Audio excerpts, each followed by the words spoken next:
Item ಯಾವುದೇ ಇರಲಿ try ಮಾಡಿ ಆಚಿ ಚಿಕನ್ ಮಸಾಲಾ. ಆಚಿ ಚಿಕನ್ ಮಸಾಲಾ. ಸೊ ಇನ್ನೊಬ್ಬ ಆಟಗಾರ ಅಂತ ಅಂದ್ರೆ ಅದು ನಮ್ಮ ಇಶಾನ್ ಕಿಶಾನ್. ಸೊ ಇಶಾನ್ ಕಿಶಾನ್ ಅವರಂತೂ ವರ್ಲ್ಡ್ ಕಪ್ಗೂ ಮುನ್ನ ಅವ್ರು ಇರ್ತಾರಾ ಇಲ್ವಾ ಅನ್ನೋ ಒಂದು ಪ್ರಶ್ನೆ ಅಂತೂ ನಮಗೆಲ್ಲರಿಗೂ ಇತ್ತು. ಬಟ್ ಅವರು ಆಶ್ಚರ್ಯಕರ ರೀತಿಯಲ್ಲಿ ಟೀಮಿಗೆ ಬರ್ತಾರೆ. ಬಟ್ ತುಂಬ ಅದ್ಭುತವಾದಂಥ ಫಾರ್ಮ್ನಲ್ಲಿ ಇದ್ದಾರೆ. ಬಟ್ ಯಾಕೋ ರನ್ ಬರ್ತಾ ಇಲ್ಲ ಸದ್ಯಕ್ಕೆ. ಸೊ 8 ಪಂದ್ಯಗಳನ್ನು ಆಡಿದ್ದಾರೆ, ಬಟ್ 263 ರನ್ ಗಳಿಸಿದ್ದಾರೆ. ನ್ಯೂಜಿಲೆಂಡ್ ವಿರುದ್ಧ ಅದ್ಭುತವಾಗಿ ಅವರ ಪ್ರದರ್ಶನ ಅಂತೂ ಇದ್ದೇ ಇದೆ. ಸೊ ಅದು ನಮಗೆ ಇವತ್ತು ಪ್ಲಸ್ ಆಗ್ಬೋದು. ತಂಡದ ಪರ ಗರಿಷ್ಠ ಸ್ಕೋರ್ ಗಳಿಸಿದ್ದಾರೆ ಇಶಾನ್ ಕಿಶನ್ ಅವರು ಈ ವರ್ಲ್ಡ್ ಕಪ್ನಲ್ಲಿ. ಸೊ ಆಕ್ರಮಣಕಾರಿ ಬ್ಯಾಟ್ಸ್ಮನ್ ಆಗಿದ್ದಾರೆ. ಇದೇ ಆಕ್ರಮಣಕಾರಿ ಬ್ಯಾಟಿಂಗ್ ಸ್ವಲ್ಪ ಅವರಿಗೆಲ್ಲ ಒಂದು ಕಡೆ ಮೈನಸ್ ಆಗ್ತಾ ಇದೆಯಾ ಅನ್ನೋ ಒಂದು ಪ್ರಶ್ನೆ. Opening score okay, big score ಬರ್ತಾ ಇಲ್ಲ, ಇದು ಅವರ ಮೈನಸ್. ಹೊಡಿಬಡಿ ಆಟಗಾರ, ಅದರಲ್ಲಿ ಏನೂ ಡೌಟ್ ಇಲ್ಲ.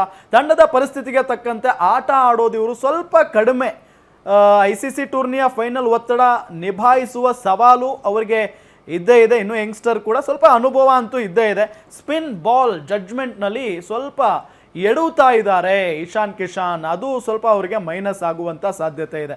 ನೋಡಿ, ಈಗ ಇಶಾನ್ ಕಿಶಾನ್ ಜೊತೆಗೆ ಅಭಿಷೇಕ್ ಶರ್ಮಾ ಅಂತ ಬಂದಾಗ ಆಫ್ ಸ್ಪಿನ್ನರ್ಗಳನ್ನ ಕಣಕ್ಕಿಳಿಸ್ತಾರೆ. ಸೊ ಪಾಕಿಸ್ತಾನ ವಿರುದ್ಧ ಪಂದ್ಯದಲ್ಲೂ ನಾವು ಗಮನಿಸಿದ್ವಿ, ಬೇರೆ ಪಂದ್ಯಗಳಲ್ಲೂ ಕೂಡ ಗಮನಿಸಿದ್ವಿ. ಸೊ ಎಲ್ಲೊಂದು ಕಡೆ ಅದನ್ನು ನೋಡ್ಕೊಂಡು ಆಟ ಆಡ್ತಾ ಇಲ್ವಾ ಇಶಾನ್ ಕಿಶಾನ್ ಆಗಿರ್ಬೋದು, ಅಭಿಷೇಕ್ ಶರ್ಮಾ ಆಗಿರ್ಬೋದು ಅನ್ನೋ ಒಂದು ಪ್ರಶ್ನೆ. ಎಸ್, ಕ್ರಿಕೆಟ್ ಅಂತ ಬಂದ್ರೆ ಚಾಲೆಂಜಸ್ಸೇ ಅದು. ಈಗ ನೀವು ಹೇಳಿದ್ರಲ್ಲ, ಇವಾಗ ಲೆಫ್ಟ್ ಆರ್ಮ್ ಸ್ಪಿನ್ ಆ ಥರದ್ದೆಲ್ಲ ಬಂದಾಗ ಕಷ್ಟ ಆಗುತ್ತೆ ಅಂತ. ಒಂದ್ ಎಂಡಲ್ಲಿ ಇವಾಗ ಈ ಕಡೆ ಇಶಾನ್ ಇದ್ರೆ ಇನ್ನೊಂದ್ ಕಡೆ ಸ್ಯಾಮ್ಸನ್ ಇದ್ದೇ ಇರ್ತಾರೆ. ಆ ಟೈಮಲ್ಲಿ ಬ್ರಿಲಿಯಂಟ್ ಗೇಮ್ ಏನ್ ಮಾಡ್ಬೋದು, ಒಂದು ಸಿಂಗಲ್ ಕೊಟ್ಟು ಸ್ಯಾಮ್ಸನ್ ಬಿಟ್ರೆ ಆಯ್ತು. ನಿನ್ನ ಬೌಲರ್ ಯಾರು ಬರ್ತಾರೆ, 20 ಓವರ್ ಮ್ಯಾಚ್ ಇನ್ನೂ ಇರ್ತೇ, ನೀನು ಆಡ್ಬಹುದು. ಅಂಡ್ ಆ ತರ ಬಂದಾಗ ಎಕ್ಸ್ಟ್ರಾ ಬೇಡ, ತಲೆ ಗಟ್ಟಿ ಇದೆ ಅಂತ ಹೋಗಿ ಗೋಡೆ ಗುದ್ಕೊಳ್ಳೋದಕ್ಕಾಗಲ್ಲ. ಅಭಿಷೇಕ್ ಶರ್ಮಾ ಔಟ್ ಆಗ್ತಾ ಇರೋದು ಅದಕ್ಕೆ.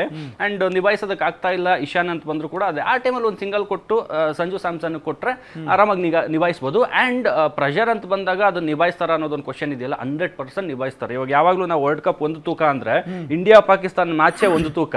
ನಮ್ದು ಪಾಕಿಸ್ತಾನ ಮ್ಯಾಚ್ ಆಡಿದ್ರಿ, ಗೆಲ್ಸಿದ್ದ ಇಶಾನ್ ಕಿಶನ್ ಅದನ್ನ. ಇವಾಗ ನಾವು ಆ ಮ್ಯಾಚ್ ಅಲ್ಲಿ ಆ ಪಿಚ್ ಅಲ್ಲಿ 116 ಡಿಫೆಂಡ್ ಮಾಡ್ಕೊಳ್ಳೋದಕ್ಕಾಗಲ್ಲ, ಆ ಕಷ್ಟ ಇತ್ತು. ಆ ಹಂತದಲ್ಲಿ 200+ ಸ್ಕೋರ್ ಬಂತು. ಅದರಲ್ಲಿ ಪ್ರಮುಖ ಪಾತ್ರ ಇಶಾನ್ ಕಿಶನ್ದು. ಪಾಕಿಸ್ತಾನ ಮೇಲೆನೆ ಚೆನ್ನಾಗಿ ಆಡಿರ್ಬೇಕಾದ್ರೆ ಇದನ್ನು ಕೂಡ ತುಂಬಾ ಚೆನ್ನಾಗಿ ನಿಭಾಯಿಸ್ತಾರೆ. ಅಂಡ್ ಪಾಕೆಟ್ ಡೈನಮೋ ಅಂತಾನೆ ಕರಿತೀವಿ. ಲಾಸ್ಟ್ 2 ಮ್ಯಾಚಸ್ ಇಂದ ಸ್ಕೋರ್ ಬಂದಿಲ್ಲ, ಬಟ್ ಫೈನಲ್ ಬರೋದಕ್ಕೆ ಇಶಾನ್ ಕಿಶನ್ದು ಪಾತ್ರ ದೊಡ್ಡದಿದೆ. ಸೊ ಇವತ್ತು ಕೂಡ ಮತ್ತೆ ರನ್ ಬರುತ್ತೆ.